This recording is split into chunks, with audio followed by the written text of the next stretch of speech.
My Marriott carpet shirt's a little tighter than I remember it being.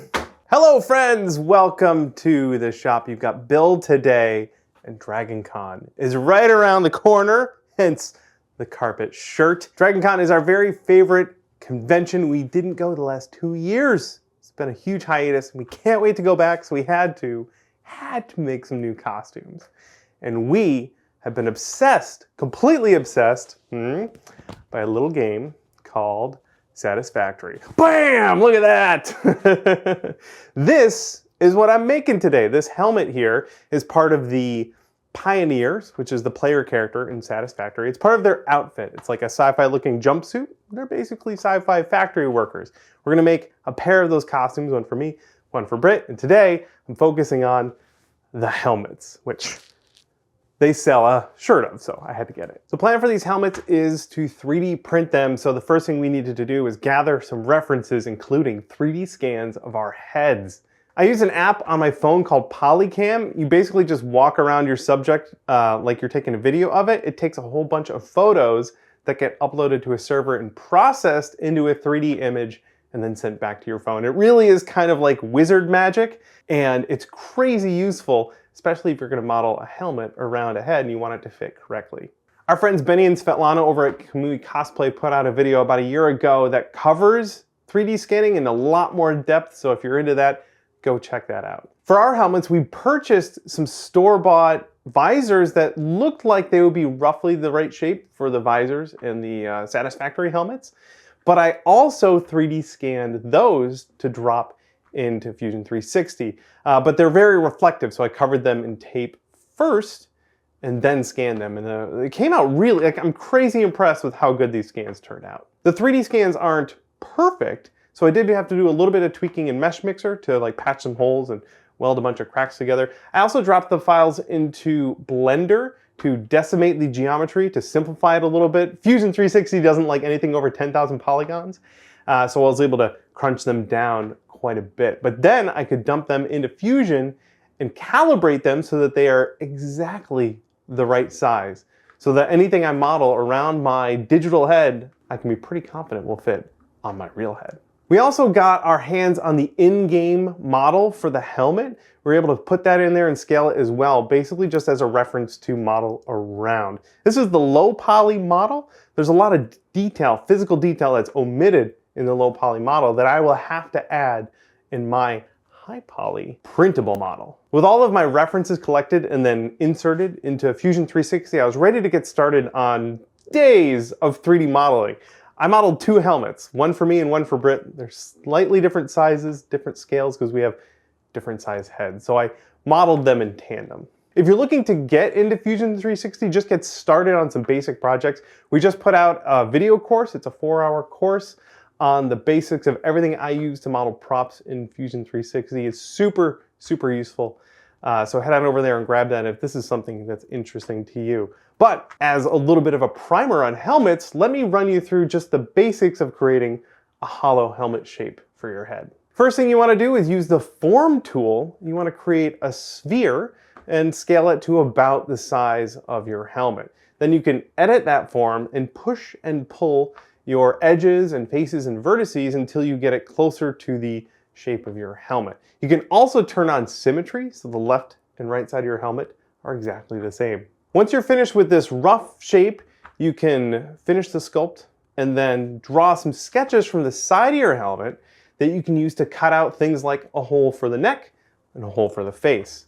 Once you've got those things cut out, then you can use the shell tool to turn this solid hunk of material into a hollow bit that can fit on your head. You just tell it how thick you want the walls to be. To me, this is the wizardry of Fusion 360. It's such an easy tool to use to get really fast, really quickly. Then of course, after that really quick part, there are days and days of adding all the details to your helmet, whatever helmet that might be. If you're interested in the helmets from Satisfactory, we're gonna share the print files for those for free if you wanna go get those. And we'll have links to all of the screws and the visors that we use if you wanna print it yourself and put it together. For me though, it meant days of 3D modeling, and as parts got finished in the model, we could feed them to our 3D printers, start cranking out some real world objects. We ended up with a ton of parts to print, so we engaged every printer at our disposal. Right here in the shop, we have the Ultimaker. It prints in ABS, and we use that for the bigger parts. And then for the smaller detailed parts, we have our Anycubic Photon Mono X that does such a great job of printing tiny detailed parts in resin, like the vent holes on the front of the mask. That resin printer, by the way, is using the Soraya Smoky Black resin, and that one has worked out quite well for us. We even sent some of the files over to our buddy Joel, the 3D printing nerd, to try and print out on his Form 3L in their 1500 tough resin. We wanted to see if we could do a giant print all in one go and make sure it's really durable. And here we are now, several days later, with a bunch of 3D prints ready to get to work on. Here are some of the 3D printed parts for one of the helmets. They're all still being printed right now, but here's what we have so far. These are the ABS prints, the filament printer, the Ultimaker over here. Sort of larger parts. You can see that I've had to cut this into smaller pieces so that it fit on a printer. We'll have to glue those back together later. But I'm going to do the first pass of sanding, I think, before we do that, just so I don't have to handle an entire helmet. I can sand just these smaller chunks. These funky looking pieces here all came off the resin printer, the Anycubic printer. Similar case, but the support material is really on there, so I'll have to go trim all that off and then do some sanding. This stuff I could probably start with like 220 grit. It's so fine already. And eventually all of these wacky little pieces all need to get glued together as well. I also planned on splitting pieces apart based on color. So this is the ear puck. This will eventually rest in there, facing the other direction, but this part's silver and this part is gold or yellow or whatever the Satisfactory color is. But I can paint them separately and then glue them later. So those are all separate. And I have a bunch more little bits and bobs here that need the same treatment. So I'm gonna grab some sandpaper, some needle files, and get to work. Pew!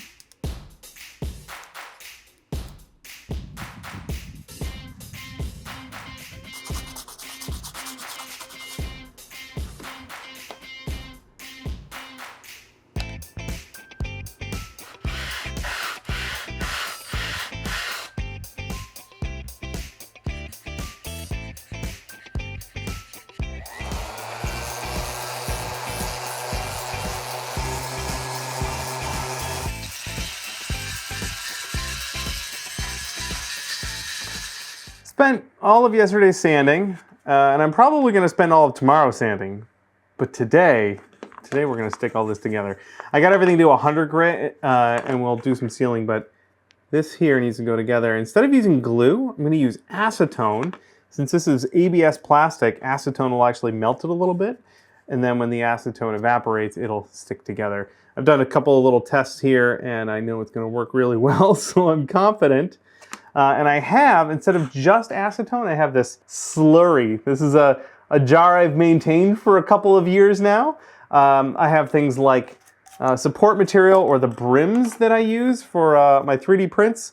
Instead of throwing them out, they get thrown in here and added to the collective. That'll dissolve in the acetone, and I can put some more acetone in there and mix it up to get this delightful slurry. I use this on the glass print bed of my Ultimaker. I'll lay down a thin bit of goo like this, and that makes the print stick down really well, which is awesome. But we're also going to use it basically as a glue. I don't think I need a lot, but I do like the idea of using this slurry because it'll add a little bit of plastic, probably fill in the gap a little bit. And the acetone does its magic pretty quickly. I glued a different part together using this technique, and it was almost fully dry, I guess, in about an hour and a half, which I think is pretty impressive. So I can glue some parts together, and while I'm gluing them, they'll dry, and then I can sand them in just another hour and a half. So this will stick together like that, and it will want to stick, right? But I've got some tape here to make sure everything stays aligned and stays clamped. The main thing I'm concerned with is that this seam is as flush as possible. I can clean that up if I have to, but I'd rather not if I didn't have to. I'm using thin strips here. I don't want to cover the whole seam. I'm guessing that the acetone needs air to get in there to evaporate, and that'll create the full bond. That looks pretty awesome. So I'm just gonna go do this to all the other parts. Well, this is one weird jigsaw puzzle, but I think it's all gonna go together.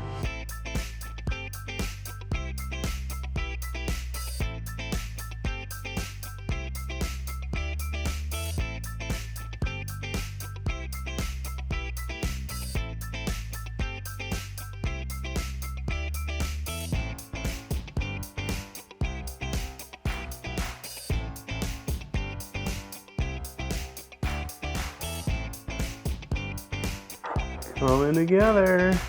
Everything's lining up pretty well. I want to make sure the front lines up.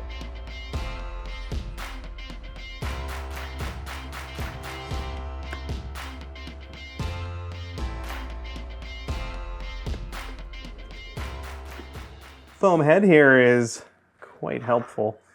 The pattern for this, by the way, available over at punishpops.com. This is the very last piece to attach. I'm starting to get really excited. All right. Last piece, don't mess it up. Stay. Cool. I can't wait. I gotta try it on. And it fits on my head. This is an extraordinary relief. I was pretty confident, what with all the 3D scanning and double checking I did, but there's nothing like the moment when it actually goes on your noggin to feel confident. I should probably let this try. Actually, I should probably see if the visor fits. Here's our visor. Oh, Britt, it fits right in. That looks incredible. Looks so That's good. exactly what we wanted. I sure hope I'm gonna have to trim it and attach it later, much later. I don't think my head will fit in there right now. Let's give it a try. I mean, It looks so good. this is that part. There's a part in every build when stuff starts coming together. Usually, like if it's a costume, it's when you can put a piece on, or if your prop has enough parts that you can like hold it. It starts to feel like a real thing. This is that moment right now, and I couldn't be happier. We let the acetone welded edges, the seams, all dry overnight, and I gotta tell you, this thing feels very solid. I was actually super impressed with how quickly I was able to put it together with that technique and how just rock solid these joins feel. Up next is gonna be making all the seams vanish, making them all go away. So I think I'll just sand them down a little bit, and then I'm gonna fill them in with more ABS plastic. For the sort of bulk of the sanding, I've got this orbital sander here. It does that. I got some fresh sanding pads on there, some 80 grit, and I'm going to use that to knock off the seams where they don't quite line up a little bit. Get them a little more flush before we start filling with more plastic. I'm also going to put this mask on so I don't breathe all that ABS dust.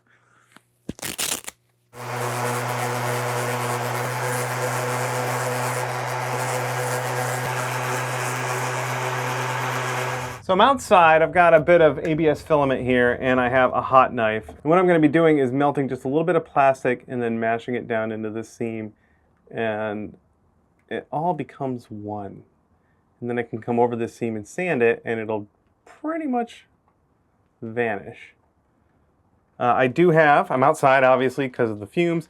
I'll throw my respirator on in a second here when I'm doing all this. Definitely don't want to breathe this stuff in.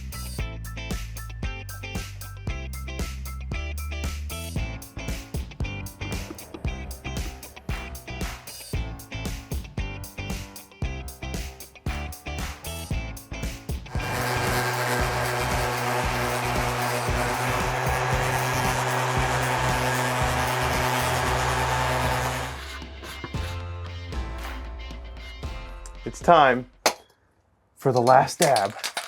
Why are you shaking it? You see, it's customary around here to put filler primer on your 3D printed props. This is an Automotive filler primer.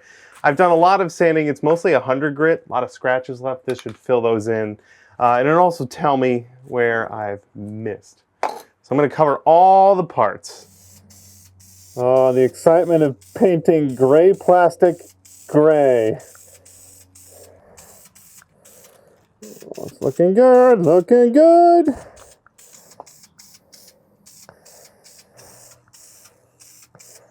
While my paint is drying, I can do more assembly. This is the sort of cage that wraps around the back of the helmet. In fact, I put mine together right here. This was all printed on that resin printer in little pieces, and now we have to attach them together. It's kind of like a fun jigsaw puzzle. I didn't model any tabs or anything, so I have to add my own now. So I have these pieces of styrene. I've sanded one side of them and cut them into little rectangles so that I can glue them on the back of our parts to use that to support them and hold it all together. And then for the glue, I'm just going to go with super glue, just a little glue on the back. I can stick the tab on, give it a little bit to set, double check my fit, put a little more glue on here, and stick it together. Dribble a little bit of accelerant on there, and that'll kick it off, and that should be nice and strong. I'll have to sand that seam smooth, but I can glue everything else together now. Bit more glue. The other piece goes on like that. And we give it a dab of this stuff so that it cures instantly. It's actually going pretty quickly.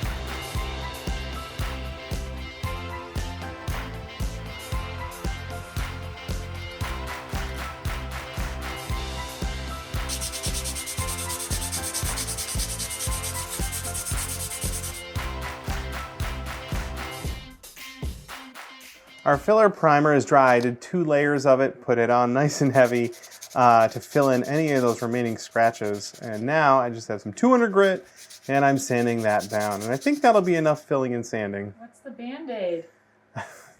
Someone stabbed himself in the finger trying to sand a small wire. The wire stabbed me in the finger. I stabbed myself in the finger with a wire. It's not the wire's fault.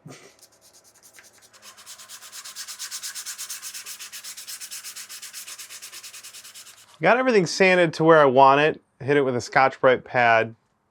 Pretty happy with how it turned out, and now it's time to prime it for the final paint.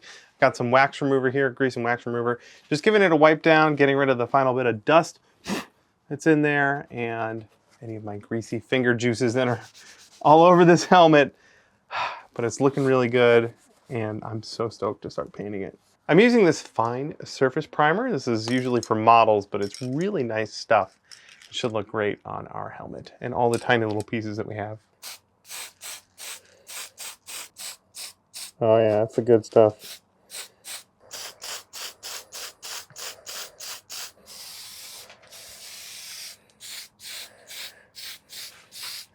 Well, some time has passed since we did the priming. We got this helmet printed by Joel. Joel, the 3D printing nerd, printed this on the Form 3L in 2 pieces. This is Brittany's helmet here. And it turned out awesome. And it's made in this durable resin, so hopefully it'll be a really good, strong print. I ended up skipping town for a few days. I went to Silicon, Adam Savage's Silicon. I had a whole bunch of fun there. And then Woo, I do declare. You can tell the antennas on top are tuned to a certain frequency. Ted is safe, secure, sexy. So Britt, you took over on the helmet and did a ton of work. I did. I got to clean up our number 2 helmet, and this one is for me. It's a little bit smaller. What was the percentage that you scale it down? 4 or 6%, something like that? Yeah, because I have a very small head circumference size, and Bill has like an XL size head. I took the 2 halves of the helmet that Joel printed for us and ripped out all the support material. That stuff is not joking. It's a tough resin. Oh yeah. It was pretty hard. I had to use some big snips to tear out all the supports. I then used your registration marks for the middle bits to sandwich them together evenly. I used bamboo skewers. The resin print warped a little bit along the seam line, but I just filled that in with Bondo and it looks totally fine. Then I did the whole process of sanding like Bill did with the FDM print helmet. I used the orbital sander, then went up in the grits, did the filler primer, and then the fine surface primer to get it up to the stage of our other helmet. Then you did some painting. I did. I mixed up a yellow orange, which is kind of the color scheme of the Satisfactory characters. I used the golden paints for that, the golden acrylics through the airbrush. It took quite a few layers. The first layer didn't really go down well at all, but subsequent layers made it look better. And then on top of that, I did some dry brushing. I used some gold acrylic, just dry brushed on with a chip brush, and then some yellow to try and bring back more of the yellow. The orange was really trying to take over. Then I got to do some masking. I used all of your fancy masking tapes. That thin vinyl masking tape that you can bend around curves. That's how I did all the stripey do bits. So I did the blue stripes on the side, masked all of those off, and then sprayed on just a Tamiya blue, just the base blue color you already had was awesome. Like, it looked perfect. That's a nice blue. I made some little tape stencils for the triangle parts on the top. They were also blue, and I sprayed those all at the same time. Then the front part where the visor connects has like a silver ring and then almost a black ring around it. But I remember you saying you wanted gunmetal for that, which is like, it's a darker silver, but it's not just black. It adds so much more interest to the piece. So I did some masking and hand painting to get all of those on there. The cages, I spray painted silver, as well as the ear pucks and the little small vent pieces in the front. Those all got silver. The antennas got the gunmetal. And I didn't clear coat it. I like the way it looks on its own, and I don't think it really needs it, hopefully. And that brings us up to speed. I'm back from Silicon. My voice is kind of recovering. Should be hopefully good to go. In like 2 days when we fly out to DragonCon, we have a ton more work to do to finish these up, but I'm getting really excited because we can start assembly. Is this one your helmet or my helmet? Should be mine. Okay. Yeah, see, it's a little big on me. That's pretty big. Well, I'm going to go back behind the camera. I'm going to start putting our helmets together. I'm so excited. Sorry, I was just stroking this wonderful paint job that Brittany did. Time to install the visor. This is the store-bought visor we got. The color is perfect. It actually has these like sunglasses looking thing and a nose thing, so you can wear it like a pair of sunglasses. Very neat. I won't be using any of that. In fact, I will be getting rid of those. Did those go in the trash? One made it into the recycling, one made it in the trash. Not bad. Nose piece comes off. There we go. I'll place this in there and trace it before I cut it. But first, covered in tape. I'll cut it a little bigger than this. So there's a lip for it to glue down to.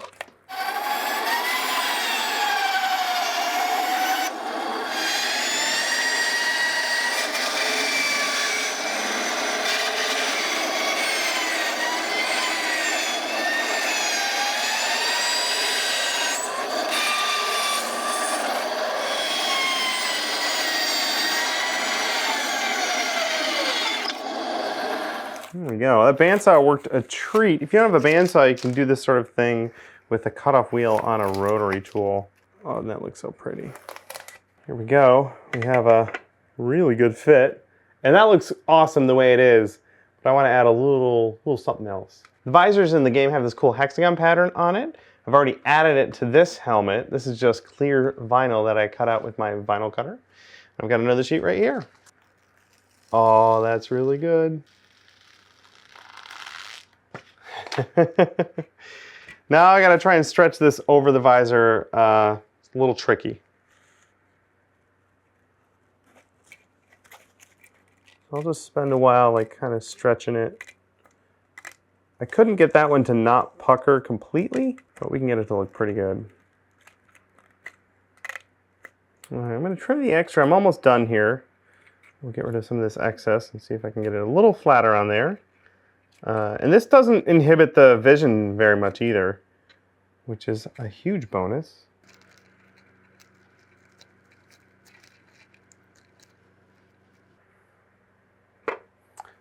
It gets placed. Put a little something in there to protect it, and then use a 1, 2, 3 block to hold it down. And then we're gonna hot glue that sucker right in place. There we go. It's cooled a little bit. It's not going anywhere. We'll let that finish doing its thing. We can start doing the cheeks. I'm gonna trace a little pattern for my cheek. Do that. Just like the visor, I'm offsetting the edge a little bit, so I have a little bit of something to grab onto the glue. That's our pattern. The cheeks have a cool mesh that goes in there, and I purchased this on Amazon. It seems like it's about the right aperture size.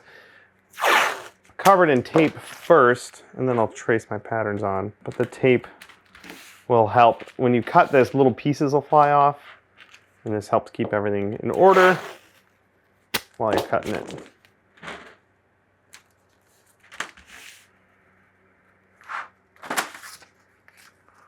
I'm gonna cut these out with some tin snips here. You can probably use a cutoff wheel too. This seems to work really well.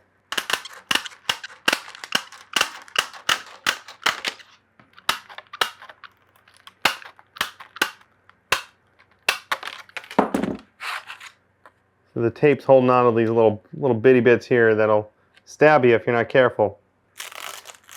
Ooh, yeah.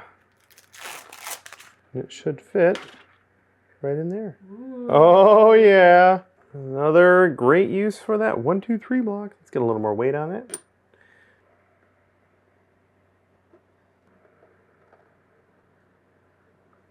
Another good option if you can't find this stainless steel mesh is to get this plastic mesh. This is used for cross-stitching and whatnot. Super useful for a ton of stuff. You can see Britt used some of it on Sweepy right here.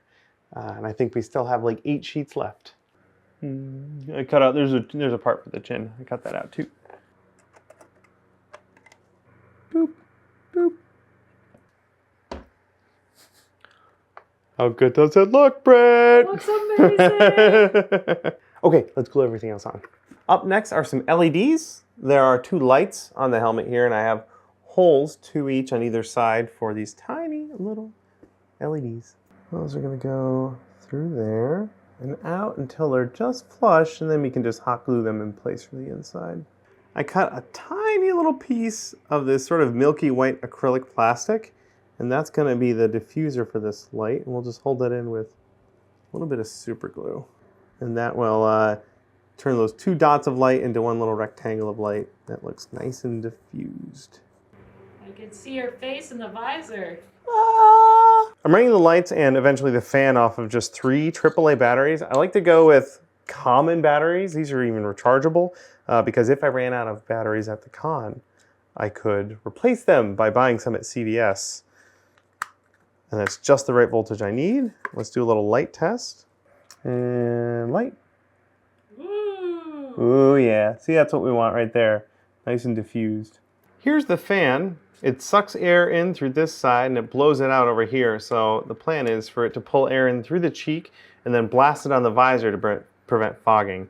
And then I have these M3 screws that should work really well to hold it onto the cage. There we go. Let's throw the other one through there. I actually bought these fans for when I was writing the 3rd Foamsmith book all about helmets. I have a whole section about adding motors and fans and lights to helmets. There we go. Cool. Wiring everything up in parallel, because that's how I roll. And the LEDs and the fan are all going to run off of those AAA batteries. It should be nice and simple. Should be.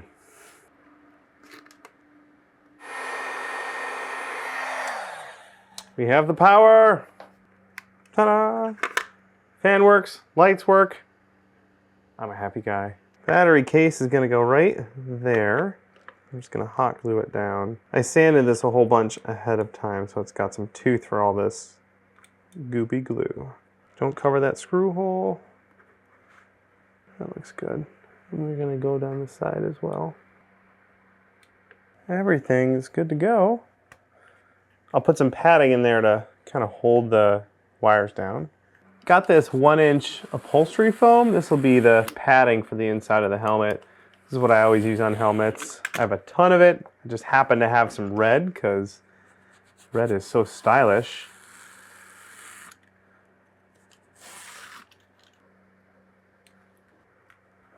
And now I hold it for a while.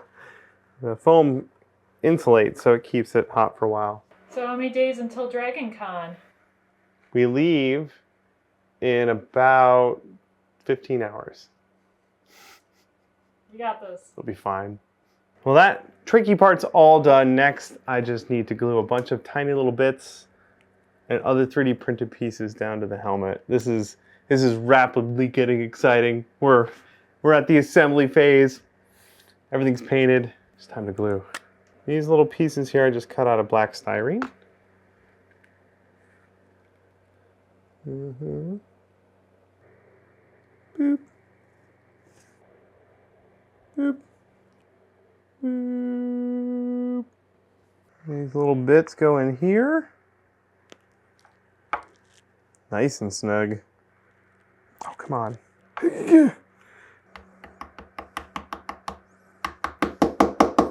What can't 1, 2, 3 blocks do? Hashtag not sponsored. And these go in here. Nice and snug. Oh, it looks so good. Oh, yeah. For the ear puck here, I'm just going to use super glue for the detail part. Right there. Actually, let's put a little kicker on that so it just dries right away. And this goes at an angle just about like that. I mix up a 2-part epoxy. This is a super fast instant epoxy. It cures in about 2 minutes. I'm going to brush it down on the helmet, but I'm also going to put super glue around the edge to sort of clamp it while it's curing.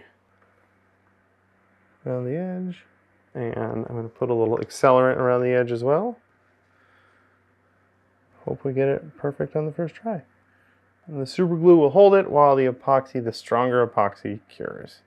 Some of these other parts are going to be attached with screws, and the screws will go through, but they don't attach flush. So I'm going to cut these little rings out of an aluminum tube to act as a spacer. To make my little spacers, I've got this aluminum tube that's just the right diameter. I set up a stop so I can cut them all the same length. There we go. 1 spacer. That goes like that. Spacer goes on it.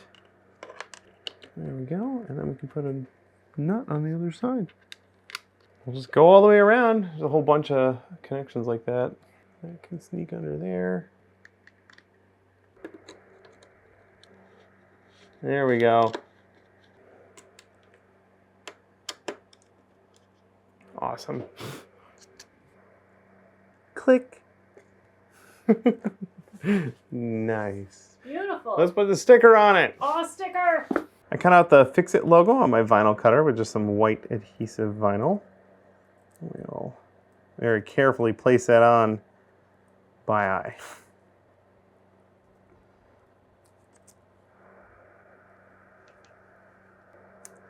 Oh, no, you stay there.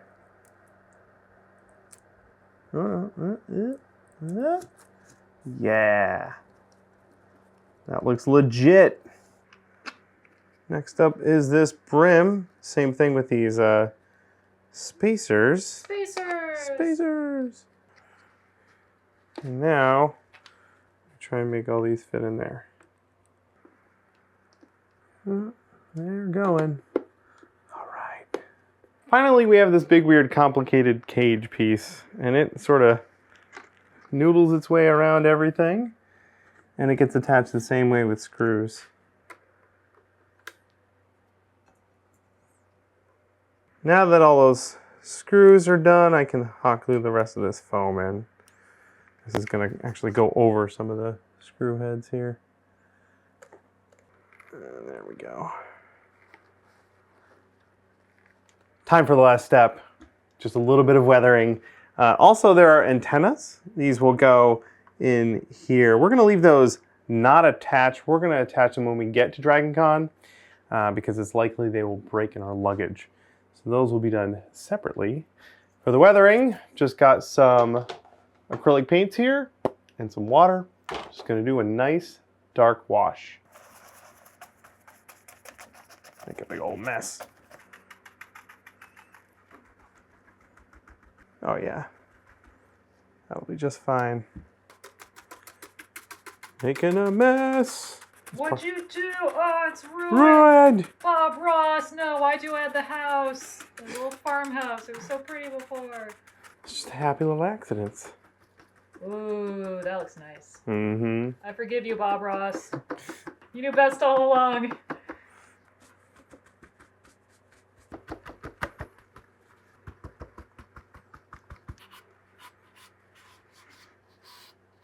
And just like that, it's 2 weeks later, and we finished the costumes and went to Dragon Con. It was so much fun. Oh, it was the best. A bit of a sprint right there at the end, but we got it across the finish line, and it was a ton of fun dressing up again with you at Dragon Con. And we filmed there, so at the end of this video, our beauty shots will show off us and our costumes at Dragon Con, so make sure to stay tuned for that. Right, lots of dancing too. The helmets worked great.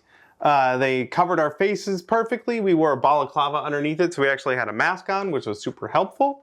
The visors, so good. You could see quite well out of these, and the fan that I put in here actually made it cooler on the floor than just wearing my normal hat, which turned into a sweaty mess. And it didn't fog up or anything. Not at all. My vision was pretty good, even with that vinyl hex pattern. Mm-hmm. It was really terrific. I am so proud of how these turned out. We're gonna put the files for these on our website totally for free, both the larger version for my noggin or the smaller one for Brit's. If you wanna download and print your own, we'll have a link to this visor as well. We got those off of Amazon, so you can buy the same visor and plug it right into your print. The Pioneers in Satisfactory have these kind of overall jumpsuits that they wear, and that was my task for the rest of the costume. And I went with more of a simplified version. There's so much detail in these jumpsuits, and sewing took way longer than I thought it would, so I just kind of did the bare minimum. So I don't have any complete patterns available for you guys, but I would recommend probably getting pre-made overalls that fit you and then adding a zipper down the front. So you're supposed to be like this zipper thing. The upper part is a different piece of fabric, so you don't need like the sleeves or anything. But I made mine from scratch because I'm a crazy person. And I started with a digital pattern that kind of worked out. And once I got that pattern printed out, I then transferred it to muslin fabric, which is 100% cotton, usually very cheap fabric that you can pre-build your whole outfit in. I mean, it's like what we do in foam. You can pre-make the entire form if you want and then tear it apart and use that as a pattern. To transfer that pattern to Bill, since we're different sizes, I took some of his clothes and took my patterns and scaled them differently, then also transferred that to the scrap fabric so that Bill could try it on. And that's where the modification stage is, a lot of modifying and tweaking to get it to fit our different shapes. For the final fabric, I bought some denim in khaki color, and then I just transferred the patterns right over, had to do very little modifying. Most of the stitching, I used a flat felled seam, which looks like you're sewing your outfit kind of like inside out. What you do is you stitch your two pieces of fabric together, open those up, open the inseam up and cut one of them shorter. Then you fold the other inseam over, kind of tuck it under and sew that closed. And it kind of hides all the seams from the outside and there's none on the inside. The upper part of the jumpsuit, I used the same fabric, but I dyed it kind of an orange marigold. I got both of those kinds of dyes and mixed them together. Ended up being a little more orange than I wanted, but turned out pretty well. I just used a normal zipper for the front. I think I got 18-inch long ones. I probably should have gotten like 22 or 24-inch long. They ended up being a little short, still could get in and out of the costume.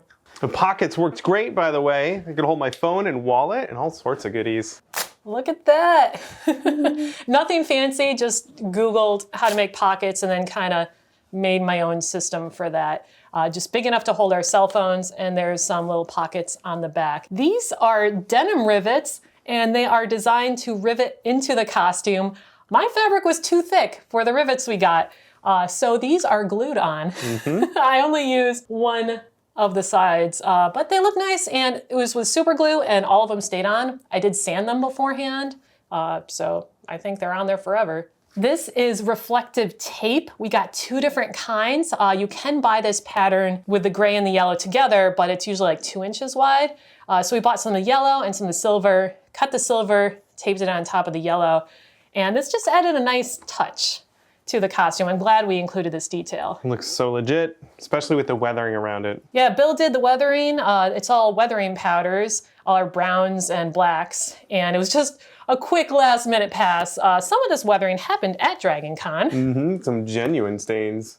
has a smell. If I was gonna revisit this again, I would add more details to the front. There's even supposed to be more patterns and things on here of just layered fabric, more interesting stitching, but these are totally wearable and worked great. The Pioneers wear these backpack harnesses, and again, I did simplified versions of them.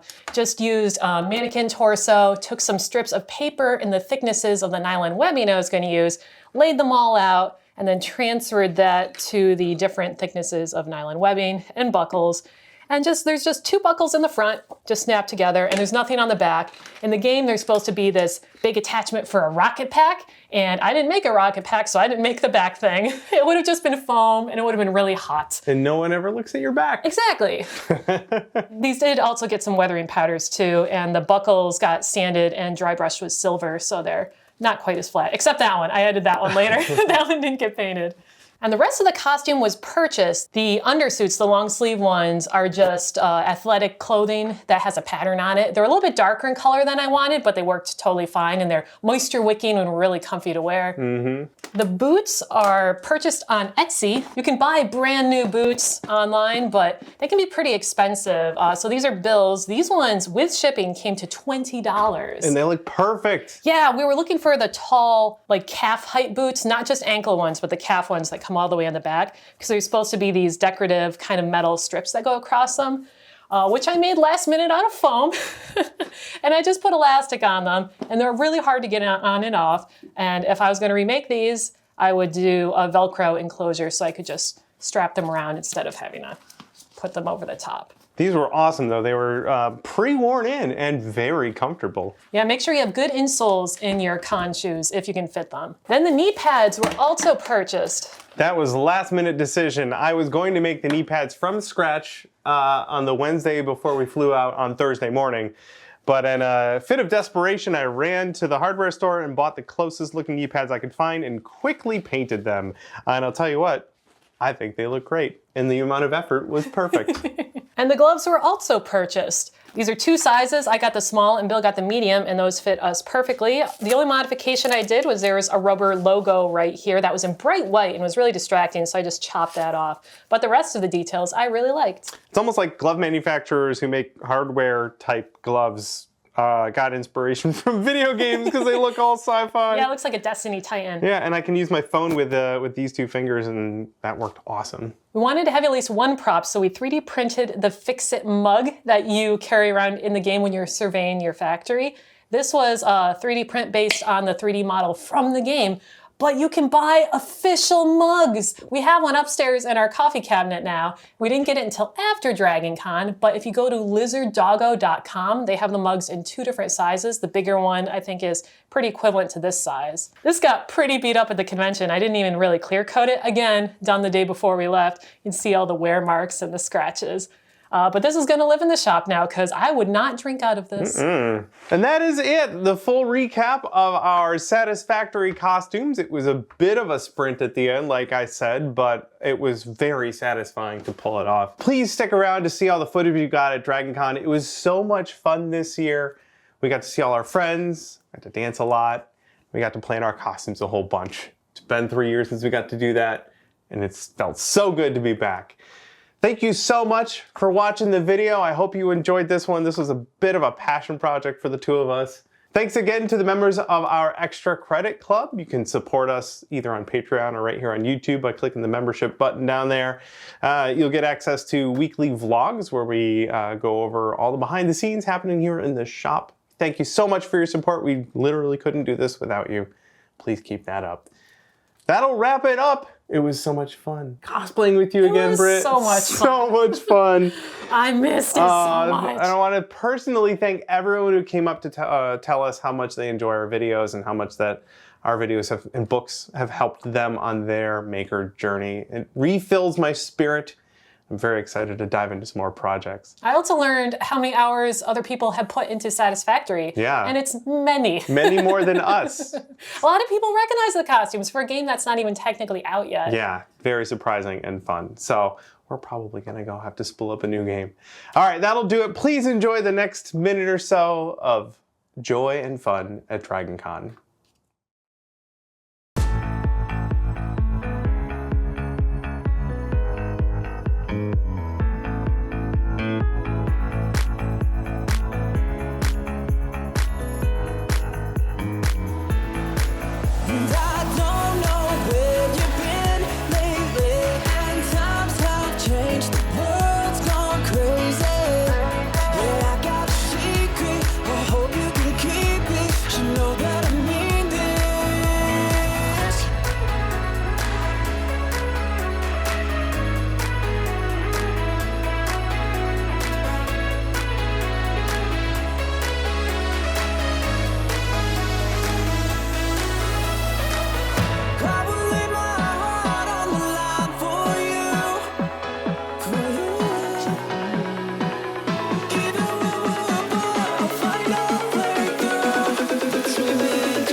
If I'm telling the truth, what am I to sail away?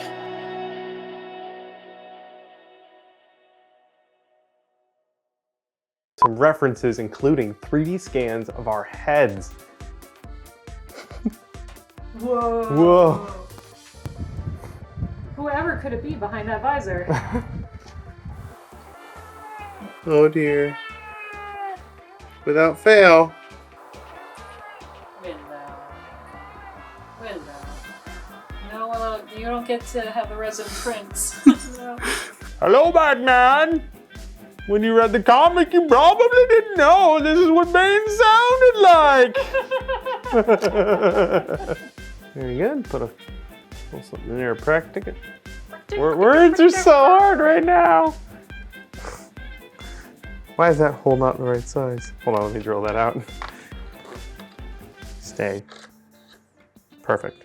This is gonna actually go over some of the screw heads here. But then Brittany's head won't be grinding against these nuts. That sounds dirty. Nope. Nope. Nope. No. Not even close.